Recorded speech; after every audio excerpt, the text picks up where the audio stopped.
Hi, I'm Gena Maley. I've been teaching art for over 20 years and was recognized as one of the first to receive the Art Education Leadership Award from Artsonia. Please join me today as I share fun and creative ways for you to make your own artwork. Welcome to the Art Room. Today I'm going to show you a fun and easy project called tie-dye hearts. Here's a few examples. Now you can actually draw other things other than hearts, but I think the heart designs are really fun to do and it's really easy. So let's get started. You'll need thick white construction paper, permanent markers, small and thick tip, colored markers, washable or normal, several paper towels, a spray bottle of water, and a messy mat to keep things clean. It can even be newspaper. Okay, now that we have our supplies, let me show you one more thing that's optional. I went online and I just searched for heart designs, and I found several that I thought might be good to get ideas. So I just printed these off, and you're welcome to look at the ones that I printed off, or you can find some of your own. There's some on the back. If you want to come back to this section and just pause it, you can do that, and that way you can use this sheet to guide you.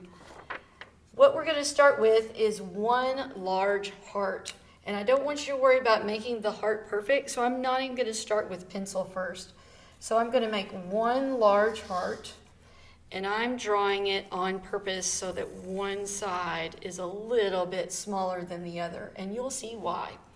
Once I do that, then I can start adding other features, like maybe a little curl or maybe additional lines. So I'm going to go ahead and do that. I'm going to add another section to my heart right here, and maybe a little curl. And then I'm going to add another section inside, just like that. And I'm just looking at this one as one that I did before. I want to make a second heart that's just a little bit smaller than that first one. So it's going to go over here, and it's going to overlap just a bit. And I like that little curl, so I'm going to do another one. Now, you can do anything you want to inside of your hearts. Here's just a few other examples. What you're going to start doing next is bolding some of the lines, and this is called emphasis in art. So I'm going to bold this section right here and just fill it in. Now, I don't want you to worry about if you think you've made a mistake or a little bubble. I like to call those happy art accidents. Sometimes you'll do something that you don't mean to do, and I just like to take that little thing that we might consider a mistake and just go back and include it in the design. So sometimes it makes it be better than what you even thought it could be in the first place. I'm going to make this be a little point at the bottom. So I'm just using the thicker permanent marker right now for this step. And I find if I pull the marker toward me, it helps to make those lines nice and smooth. Make that section a little bit thicker. And then I'm going to pick some areas on my smaller heart to bold to show emphasis. Maybe this little section. It's okay to color them in a little bit darker. I'm going to bold up that little curl, a little bit of this. You just decide as the artist how you want it to look.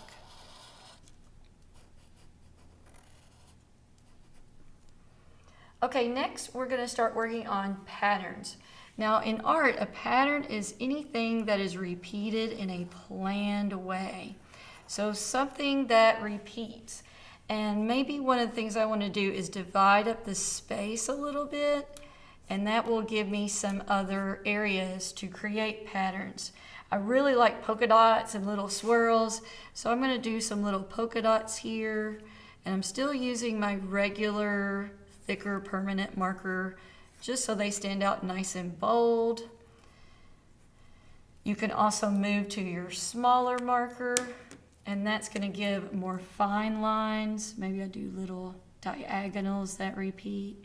It's really anything that you could think of that you want to repeat in the design. little swirls, little shapes, little lines. So just spend a few moments working on adding little repeating patterns.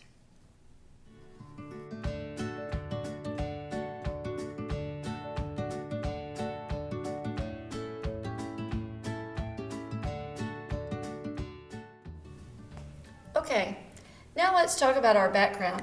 The background in art is the area that's behind the main objects, and our main objects are our hearts. So we want to add just a few little fun designs in the background. This is where these papers will be very helpful. You can make them look almost like little plants or little flowers. You can add more little swirls. It's really up to you. So you can decide what you want to add in the background. You can even add more little hearts in the background if you want. So I'm going to add a few over here.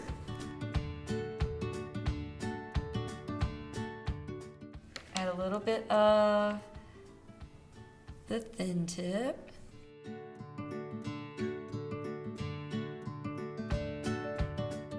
And then any other little things you think might be fun. Little swirls, little lines. Just things that make it look more interesting.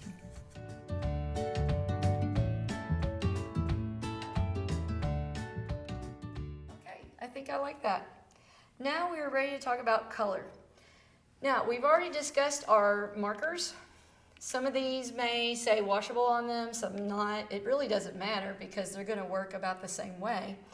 When we talk about color, I like to look at my color wheel, and my color wheel tells me a lot about my color choices. We want to use what's called analogous colors in this design. So think of a neighbor. Analogous means a neighbor. So anytime you choose colors that are a neighbor to one another, they're going to blend well. And because this is a tie-dye technique, we want to make sure that these colors will blend. So as I look at my colors, you can really use any that you want, but you want to try and use some that are neighbors. So when you choose a color, the fun thing about it is you do not have to stay right on the line. So I'm just going to go kind of like this. It doesn't have to be super neat. And I'm going to change and maybe do a little bit of this color right next to it. Maybe do some of this. The fun thing is when we put the water on, it's really going to blend out and spread. So you don't have to worry about staying in the lines, which makes this really awesome.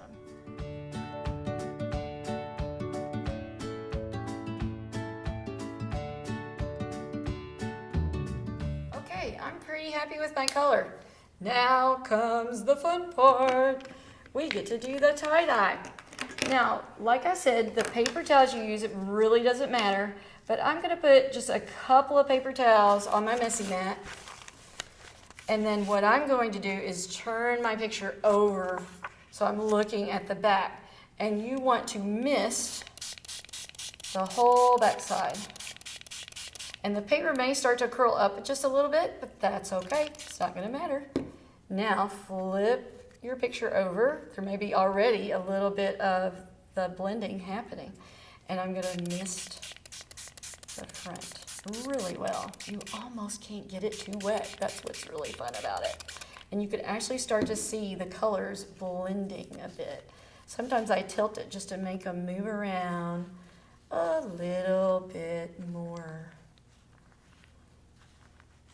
Ooh, I love that area right there. Okay, so when you have your colors moving around and you get it the way you want, then you're ready to add one more paper towel on top. And that just helps to absorb a little bit of that moisture from the picture. I'm just pressing. Okay, now we're going to get to see it. Ooh, I love that. Now, I'm just going to leave this on my messy mat to dry. And then I've got this beautiful picture. As you can see, when they're dry, they kind of keep that tie-dye quality, which is really fun. These are great to turn into cards, or you can write a special message to someone, keep it for yourself even. But I want you to try this with some friends or show someone, share your art that you've made with someone else, and just enjoy the process.